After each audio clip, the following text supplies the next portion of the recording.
fosilna goriva. U ovu grupu spada i biometan.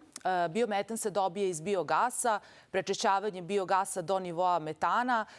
Samim tim, dakle, dobije se odlična zamena za prirodni gas sa zelenim poreklom i kao takav može da se utiskuje ili u nacionalnu gasnu mrežu ili da se koristi u saobraćaju i samim tim se svakako sprovodi i poboljšava dekarbonizacija kako sektora saobraćaja, tako i gasnog sektora. I biometan je u čitavoj Evropi prepoznat kao jedna od ključnih karika energetske tranzicije, jer u stvari on uvezuje 3 veoma važna resora. Resor energetike, resor poljoprivrede i resor zaštite životne sredine.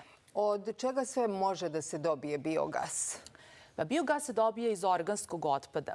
Pre svega tu su ostaci iz poljoprivredne proizvodnje, ovde podrazumevamo stajnjak i žetvene ostatke, međutim i iz raznih drugih vrsta organskog otpada, kao što je, na primjer, otpad iz prehrambene industrije, otpad iz horeka sektora, klanični otpad, hrana sa isteklim rokom iz supermarketa.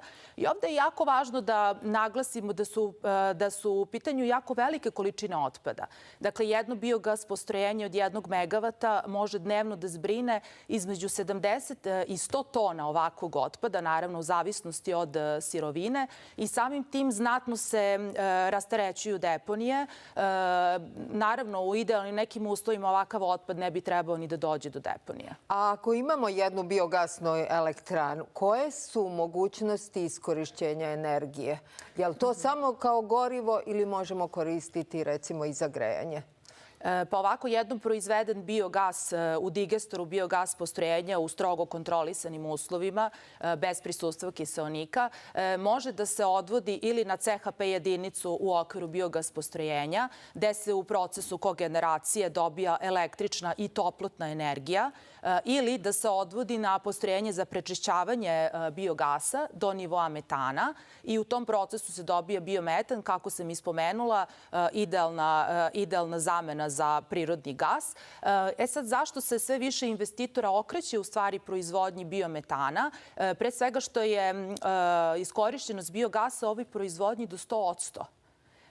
Ukoliko se, dakle, odvodi na postrojenje za biometan, biogas se iskoristi 100%, a na kogeneraciji je iskorišćenost do 50%, zato što se proizvedena toplotna energija u principu slabo koristi, uglavnom samo za održavanje procesa u digestoru ili za neke potrebe na farmi. Sada, u našoj zemlji koliko imamo biogasnih elektrana, koliko je u izgradnji, a kakav je potencijal? Pa imamo trenutno 45 biogas postrojenja koje rade u punom kapacitetu, kao i 55 postrojenja u privremenom statusu povlašćenog proizvođača koje su u nekoj od faze izgradnje. Međutim, ovaj sektor u Srbiji postoji već 16 godina. Dakle, mi više ne govorimo o nekoj pionirskoj fazi razvoja ovog sektora. Mi već imamo i znanje i iskustvo kako ovaj sektor funkcioniše u praksi kod nas i tehnologije, u stvari i biogasa i biometana su vrlo već poznate i zrele tehnologije. A koje su te lokacije za gradnju? Uglavnom, sva postrojenja su za sada građena u Vojvodini uz veće farme. Zbog najviše poljoprivrednog otpada?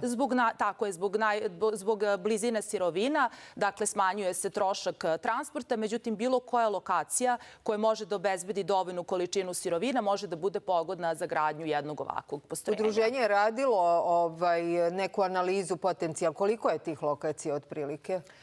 Pa čitava Srbija može da podmiri izgradnju. Mi u čitavoj Srbiji, mi smo poljoprivredna zemlja. Eto, ja kažem, a samo ako sagledamo te ostatke iz poljoprivredne proizvodnje, koji su, rekla bih, vrlo lako dostupni, naši potencijali su izuzetno visoki po prirodi stvari. A ima li zainteresovanih investitora? Ima izuzetno mnogo zainteresovanih investitora.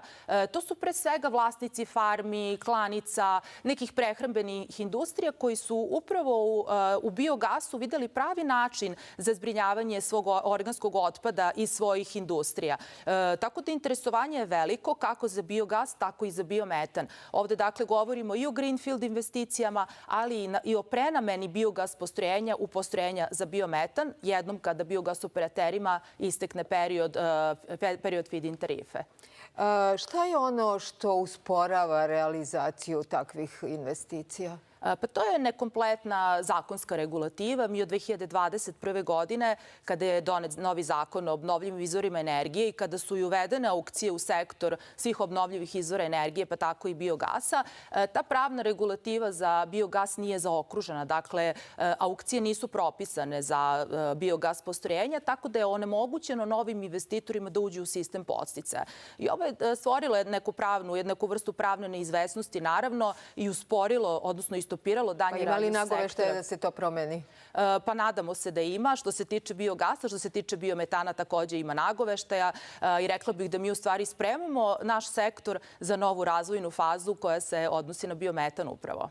Kad je u pitanju evropsko tržište, tu dominira u gradnji i iskorišćenju biogasa Nemačka, ali vidimo i da Danska ima ambiciozne planove. Kakva je situacija? Pa jeste, Nemačka jeste stvarno ovako možda najsvetliji primjer. Oni imaju 10.000 biogas postrojenja koja rade i jesu lider što u broju postrojenja, što rekla bih u tehnologiji.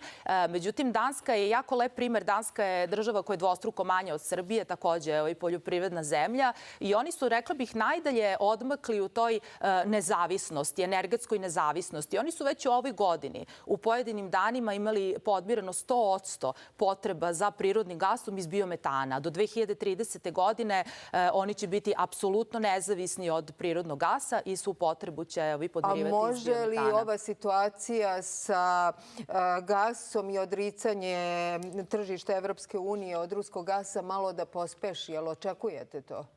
Pa ovako, ja bih pre svega rekla da je benefit i biogasa i biometana pre svega taj ekološki. Tako da mi posmatramo sa te strane pre svega to zbrinjavanje velike količina otpada. Svakako da, moglo bi da pospeši, ali pre svega treba da posmatramo tako ta postrojenja da oni doprinose zaštiti životne sredine i to je njihova ključna uloga. Sve ostalo je i proizvodnja i električne i toplotne energije i biogasa je u stvari posledica tog zbrinjavanja organskog otpada.